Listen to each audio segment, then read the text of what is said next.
And welcome to the English News on Canal International. I'm Kejang Henry Athembe. It's 1:16 in Banjul and in Yaoundé. Our top stories.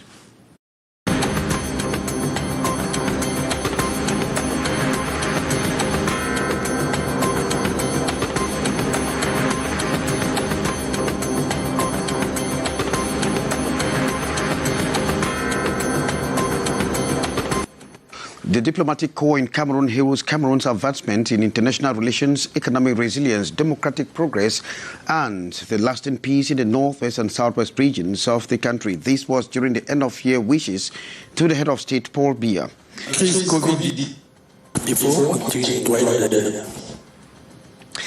And the International Monetary Fund and Cameroon review financial and economic cooperations. Alamin Usman May and Semil Sandak have discussed growth and social expenditure. Those are top stories.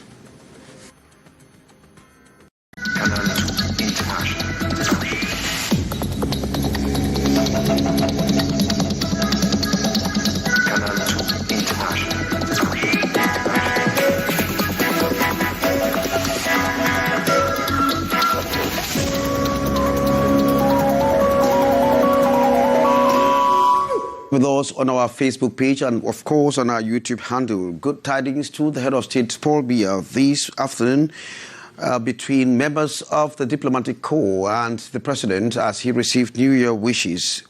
It was an opportunity for the dean of the diplomatic corps, Gabonese Minister of Foreign Affairs, Patrick Bifo, after 10 years in Cameroon, to present the words of members of the diplomatic corps. And of course, the tidings of good health and prosperity was transpired between President Biya and his guest at the Unity Palace, a traditional New Year wish ceremony that is packed after 2 years of absence as a result of the coronavirus pandemic. It was an occasion for the head of state, Paul Biya, to address members of the diplomatic corps accredited to the country. Here, the Dean of the Diplomatic Corps, Gabonese Ambassador to Cameroon, Patrick Bifo, with 10 years stay in the country, hailed the country's advancement of international relations, resilience of the national economic progress in diplomatic process, and above all, the lasting peace in the northwest and southwest regions of the country. And President Biya, in his part, came back to the challenges that marked the year 2022, COVID pandemic, of course, the crisis between Russia and Ukraine, the last U.S. and Africa summit that actually took place in the United States of America in December. Then, of course, the usual handshake rituals between members of the diplomatic corps and other dignitaries accredited to the country. The big objective and measures of the third Cameroon IMF review program is ground inclusive and resilient growth alongside creating what is known as a budgetary space for productive and social expenditure. That was the focus of an audience granted the IMF head to Cameroon by Cameroon's Minister of the Economic Planning and Regional Development, Alamin Usman May. Our Yaoundé Chief Correspondent, Beatrice Ngamu, reports. The discussion this day was on the third Cameroon IMF review of the Economic and Financial Reform Program under the Extended Credit Facility and Extended Fund arrangements. The big objective of the program and measures of review. The main objective for Cameroon is how to increase growth, a growth that is inclusive and resilient going forward, and how to create budget space for productive expenditures for the country and also social expenditures. Despite the multiple crises on growth, such as COVID-19 shock and the war in Ukraine, the IMF remain optimistic. The medium-term economic prospect, despite the odds, remain positive. GDP growth rate moved from 3.6% in 2021 to the almost projected 3.8% in 2022. Despite all these shocks, Cameroon stayed resilient. Growth was positive in 2021 and 22. And going forward for 2023, we also expect positive growth. So overall, Cameroon remained resilient. Economic outlook for 2023 is bright. Cameroon's performance under the program remain on track and structural reforms kind of advancing also, though specific objective by this Bretton Woods institution still to be disclosed. Beatrice Ngabo reporting there from Yaoundé. 5 candidates out of 7 vying for the position of the president of the Cameroon Medical Council have formed what is known as a bloc to denounce irregularities in the electoral process. And in a press conference granted this day in Douala, they say they will continue to process for justice and transparency in the electoral process as the elections have been postponed. Details with Maureen D. After the failed elective General Assembly of the Cameroon Medical Council in Yaoundé last December 29, 2022, 5 candidates have merged together to break the silence, exposing irregularities in the electoral process. C'est la qualité du fichier électoral. Our main problem lies with the quality of the electoral process. We are not at our first election. We've organized 15 others, and we didn't have this noise. The problem is the electoral register, which has not been cleaned and updated. The minister did not respect the law and the regulation of the exercise and of our profession. In a press conference in Douala, January 6, Dr. Rodolphe Fonkwa, Dr. Kamta, Guy Claude Bernard, speaking for the 3 other candidates, their bone of contention is electoral register, which has not been cleaned, and non-respect of the texts and laws guiding the medical council. They cited sections of the law that has been violated, quoting Article 28 on the deontology of the profession, which has been breached. According to the renegade faction, Article 38 of the Law 90/36 of 10 August 1990 against the late publication of the list was never respected. According to them, 1,500 doctors have been registered, which normally should have been a prerogative of the council, and a lot more. I heard last night that they have contacted Elekam for assistance. They have again gone against the laws. 5 electoral lists will be clear. January 18 has been slated for the next conclave. However, candidates insist if procedures are not respected, they might file for another boycott.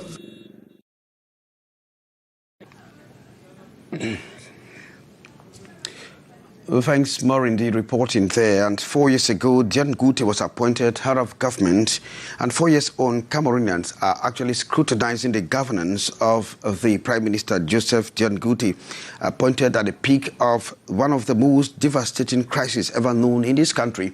Pundits have started evaluating what or the pathway that John Gute has covered. Details with Ambo Gladys Diban.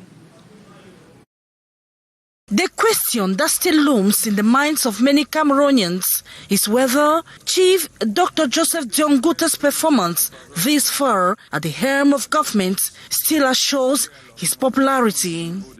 Assessing the activities of the Prime Minister 4 years after his nomination, I think if we needed to go on a grid, we can appraise or assess it to 70%. He came to power at a time when the Anglophone crisis was at its peak and spared no efforts in persuading the separatist fighters to lay down their arms. Analysts commend the initiative he took and the mediator role he played in his attempt at resolving the crisis. We have the major national dialogue because he was appointed at the peak of the Anglophone crisis, and this major national dialogue that he headed, these are some of the actions that we saw him carry. We saw him trying to play the conciliator in the various revendications that were orchestrated by teachers. I saw him travel to the northwest and southwest, or as a peace crusader. It's also part of the Canadian dialogue, which the government is actually pursuing, and we hope something concrete and solid will come out of the dialogue for this crisis to end. Because the crises are actually dealing with the state. It's ruining the state. But has the Prime Minister shown his prowess in other sectors? The gold mine, the new mine, which is the e-commerce, the government should explore those areas and expand the tax base there. Instead of bugging the taxpayers with more taxes, it's not helping and it's rather killing the economy. The Prime Minister's questioning on June 12, 2021 by investigative judges of the Special Criminal Court over COVID-19 funds could have put him in a sticky situation, yet his sound performance seemed to overshadow the wrongs.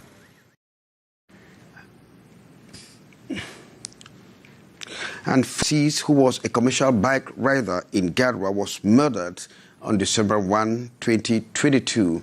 Stephanie Chin comes back to that very unfortunate incident 1 month after. 1 month after the murder of a commercial bike rider in the north region of Cameroon, the suspects have been apprehended by security operatives. The bike rider, who goes by the name Yusufa Polo, was murdered on December 1, 2022. His remains were found behind Senages Training Stadium in Garua, already in a state of decay. After investigation, the suspects were nabbed by the Gendarmerie Territorial Brigade of Pumpuri. Immediately, we got a call from the brigade commander. We went to the place and we discovered the dead body. So immediately we had to do what we had to do, and we got back to the office. Immediately the investigation was open. We got some few information. We had to get the head of the gang. Immediately we had to interrogate him, and he gave us he at least tried to assist us with the investigation. The suspects, aged 16 to 37, admitted being the culprits with the intervention of elements of the Pumpure Territorial Brigade. Il avait étranglé, le gars était tombé, puis j'ai tapé. Malgré l'effet du drogue qu'il m'avait donné, moi je suis parti, je suis rentré en moi, donc j'avais une peur, et lorsque cette peur que j'avais en moi, je ne sais pas comment faire. The forces of law and order have multiplied calls for collaboration from the population. Meantime, the alleged murderers remain in police custody as they await trial. Stephanie Chin reporting there. Thanks very much, Stephanie Chin. And on to this, a very brief one. The Cameroon's President Biya's recent trip to the United States of America during the US-Africa Summit, and the arrest of some Cameroonians who are accused of, some American citizens of Cameroonian origin accused of financing terrorism in the northwest and southwest regions of the country, was a focus of discussion between the U.S. Ambassador to Cameroon, Christopher John Lamura, and the Minister of Economic Planning and Regional Development, Alamin Usman Mee. Now, the audience was granted in Yaoundé yesterday, and just have an excerpt of that audience, courtesy Yaoundé Bureau Chief Correspondent Beatrice Ngamo. We were extremely happy that the head of state, President Biya, went to Washington for the summit. I think that underscores the importance and the positive trajectory of our bilateral relationship over the past few months, and certainly since the beginning of the Biden administration. The minister and I specifically talked about ways in which we can increase trade relations between our two countries, and ways in which we can help Cameroon in its development goals. We talked about development goals not only in the northwest and southwest regions, but nationwide. And we share a commitment to increasing trade relations. Thanks very much. That commented by the U.S. Ambassador to Cameroon, Christopher Lamora. Draws the curtain for this edition of the 6 p.m. news. I'm Kejang Henry Atimbe, thanking you for your kind attention. And the rendezvous is on Monday. Wishing you all the best for the weekend. Goodbye.